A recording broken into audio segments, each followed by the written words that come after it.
اور جو لوگ ایمان لائے اور نیک عمل کرتے رہے ان کو خوشخبری سنا دو کہ ان کے لیے نعمت کے باغ ہیں جن کے نیچے نہریں بہہ رہی ہیں۔ جب انہیں ان میں سے کسی قسم کا میوہ کھانے کو دیا جائے گا تو کہیں گے یہ تو وہی ہے جو ہم کو پہلے دیا گیا تھا،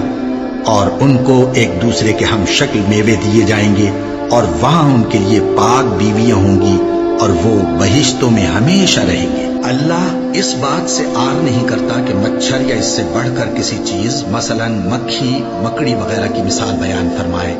اب جو مومن ہیں وہ یقین کرتے ہیں کہ وہ ان کے پروردگار کی طرف سے سچ ہے، اور جو کافر ہیں وہ کہتے ہیں کہ اس مثال سے اللہ کی مراد ہی کیا ہے۔ اس سے اللہ بہتوں کو گمراہ کرتا ہے اور بہتوں کو ہدایت بخشتا ہے، اور گمراہ بھی کرتا ہے تو نافرمانوں ہی کو، جو اللہ کے اقرار کو مضبوط کرنے کے بعد توڑ دیتے ہیں، اور جس چیز یعنی رشتہ قرابت کے جوڑے رکھنے کا اللہ نے حکم دیا ہے اس کو قطع کیے ڈالتے ہیں اور زمین میں خرابی کرتے ہیں۔ یہی لوگ نقصان اٹھانے والے ہیں۔